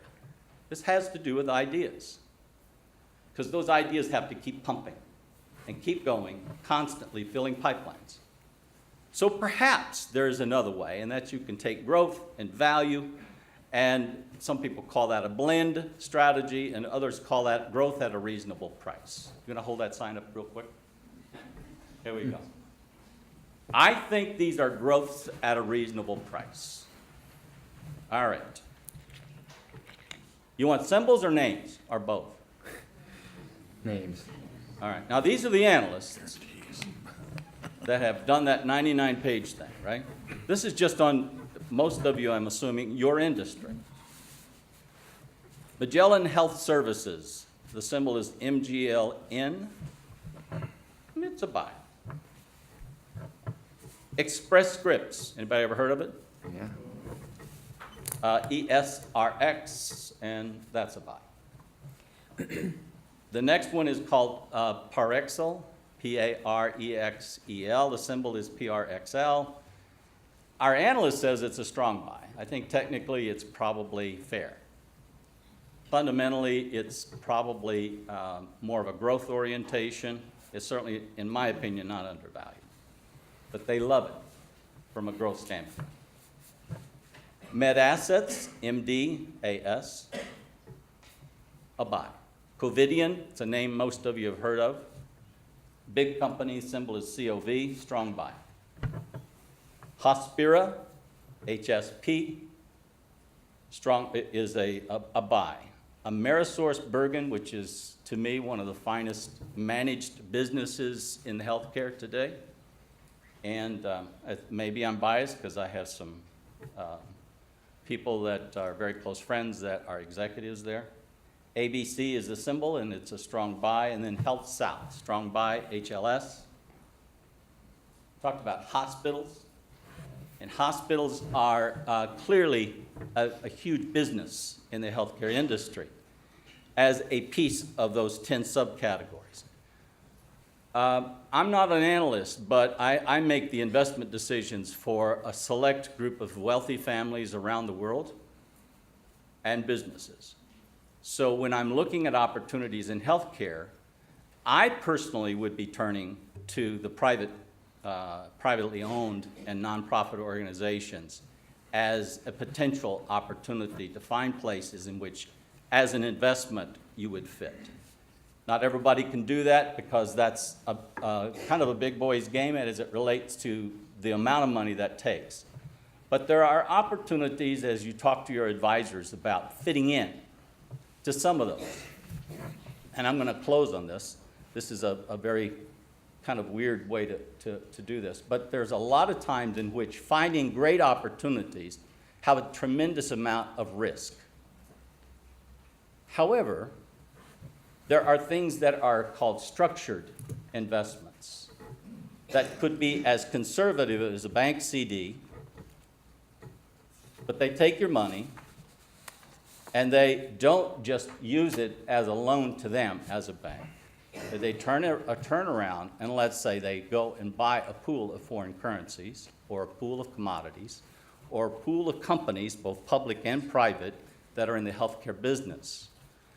there's a window, it's FDIC insured, and by the time that a 7-year period is up, you get maybe 1% a year as a yield, so let's say 7% total, okay? And on top of that, you have the potential to take the upside of whatever that sector is. So that's for the typical retail client that really doesn't have a lot of access to some very big private placement kind of issues. And so I encourage you to go get your advice from your advisor.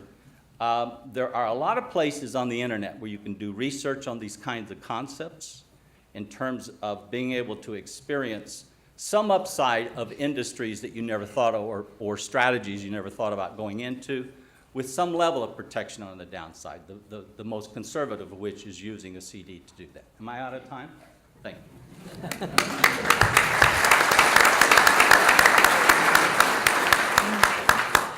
It's now time for the question and answer portion, and this is how it's going to work for our panelists. I believe there are microphones on the table that you should be able to speak directly into, so that for efficiency, you don't have to come up to the podium.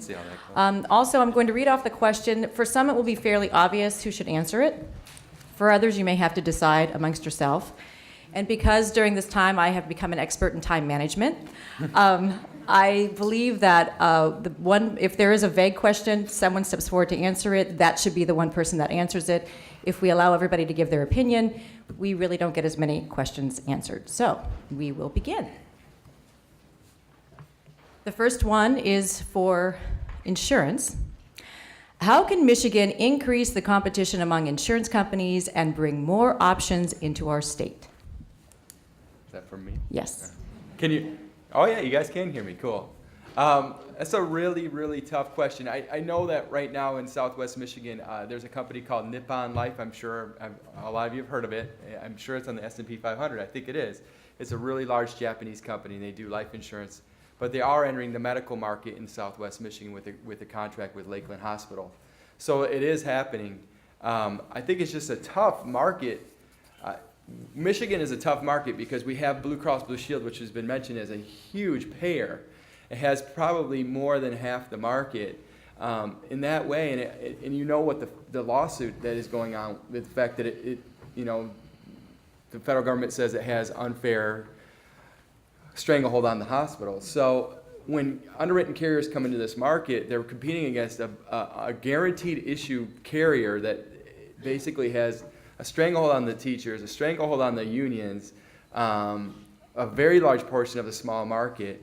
And to get in and capture enough market share to actually be profitable and stay for a while, traditionally, if you look at it, it's been hard. So Humana was in the market for about 3 or 4 years strong here in West Michigan, and just didn't get a foothold enough to stay because, again, it had Blue Cross Blue Shield of Michigan on one side and Priority Health, which is another very, very strong, guaranteed issue, incredibly innovative HMO locally that's owned by the local hospital. So I think carriers, when they come in, they just feel when they're underwritten and they're competing, Aetna, Humana, United Healthcare, it's hard in this state because of the regulatory environment we have with Blue Cross and Public Act 350.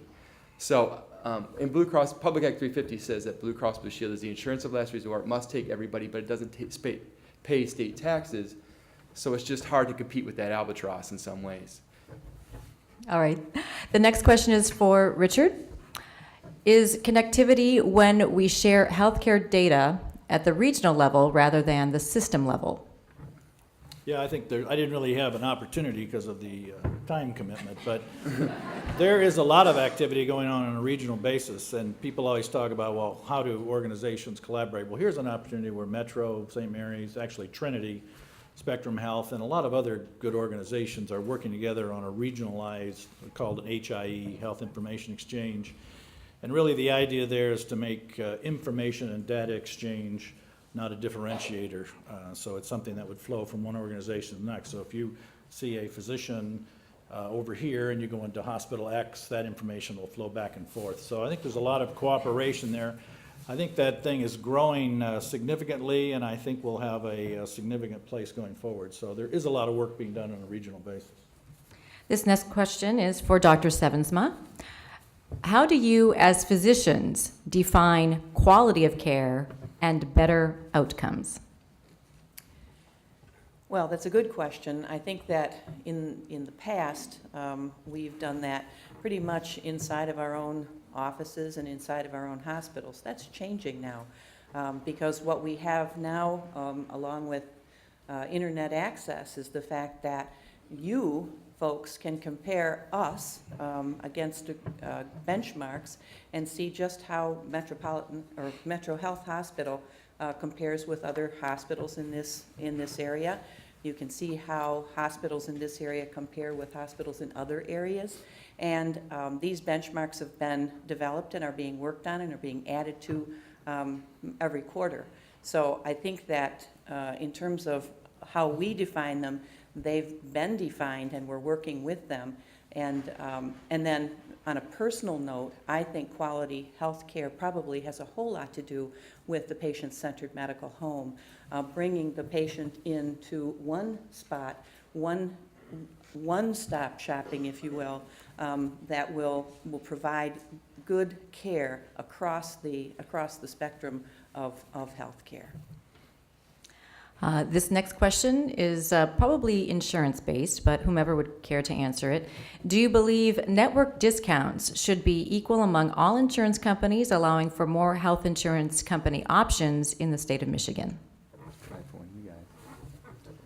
Well, I would say that there is something to be said. I mean, it happens in all industries. It's not just insurance, but you know, if you get, you know, think about it. If you have a bigger volume of something, you should expect to get a discount that's larger than someone else. I think that's the premise of those kinds of discounting things. I think that happens all across a lot of industries, and it certainly happens in the insurance industry. The real balancing act is how big do you get, and what kind of discount can you elicit from someone. So I think it would be a mistake to think that all that's going to go away. Now, the insurance exchanges, interestingly enough, as they get defined, may help level that out quite a bit. And if that's the case, for those people in the insurance exchange, there may be a level setting on price. I think then you're going to have to deal with quality access and a bunch of other things, which may be a good thing.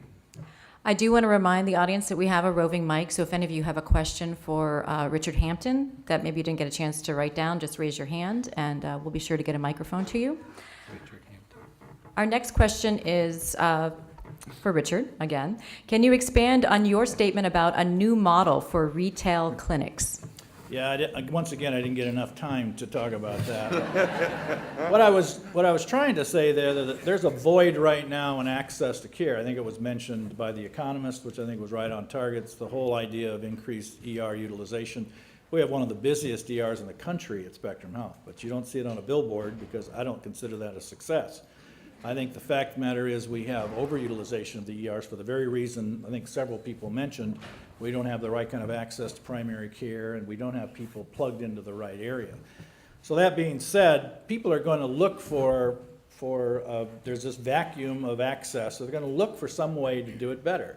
There have been some initial efforts in the retail arena right now, and I think some of those have had moderate success, but I don't think there's a real model out there at this point that everyone is migrating to. But the fact of the matter is there is going to have to be some other way of accessing people, in particular if we're going to be focusing on taking care of a population of people in the outcomes, where we're trying to move them away from going into the ER, frankly even moving them away from urgent care centers, I think into the primary care area. So I think there's going to be a huge push in the retail market of some kind. I don't know exactly what the answer is, but I'm sure, you know, American ingenuity, someone will develop a model that will be attractive to people and provide enough quality to get people access to care. Because they're going to need it, in particular, if we get into this reform initiative where we add 600,000 Medicaid people to the state.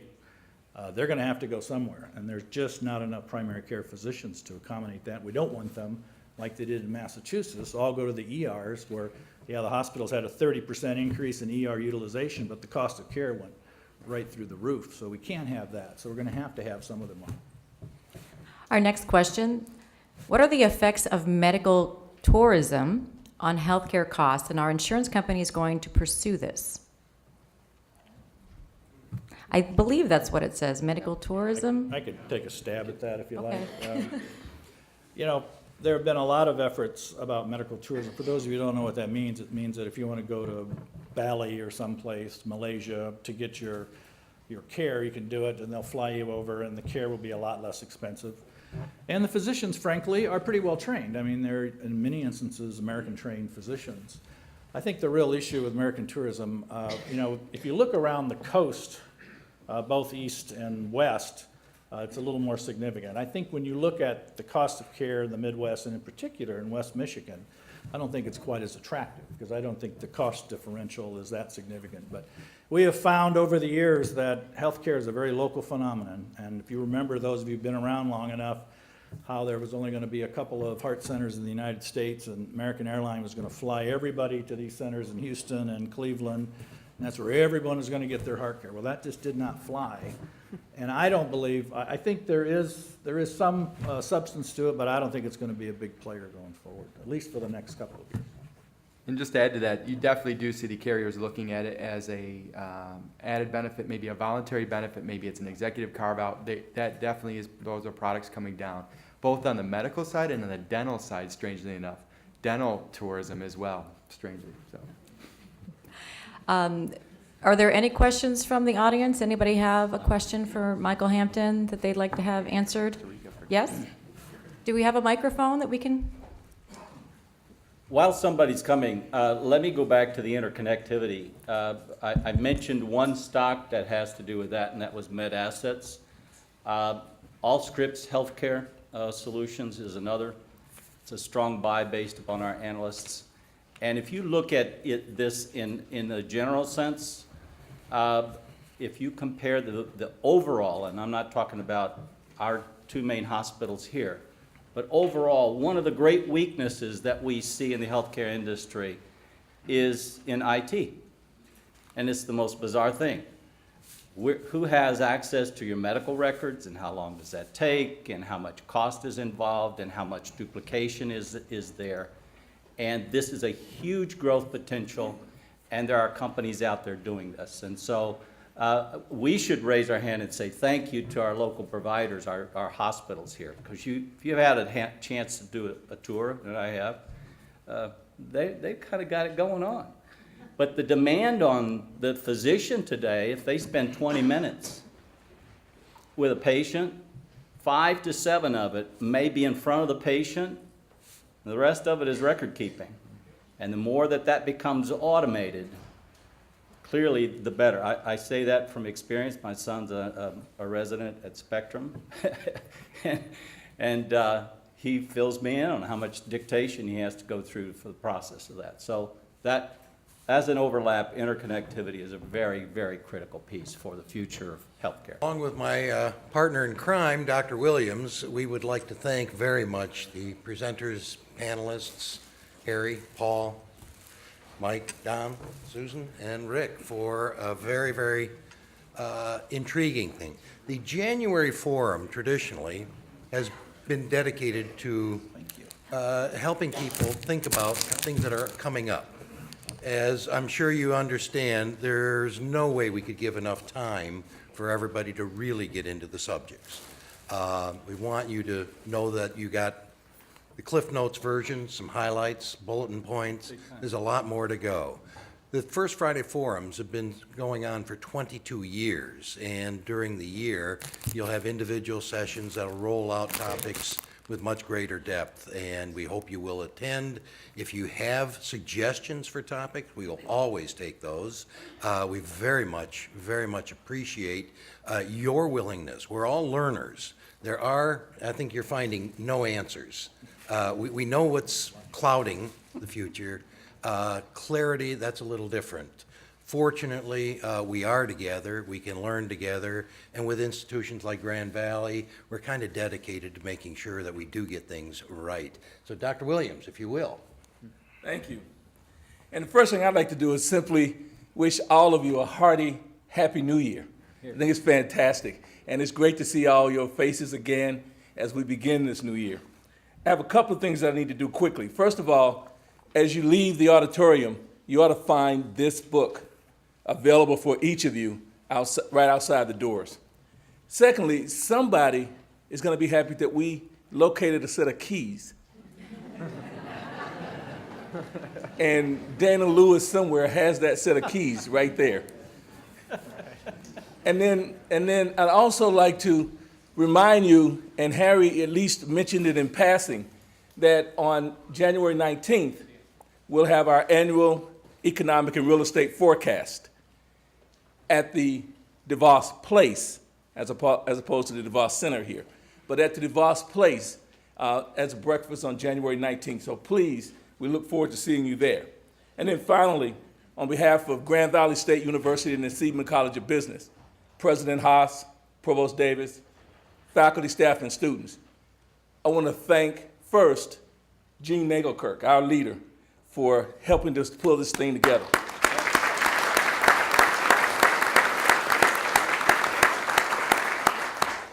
I also like to thank the Alliance for Health as a great partner.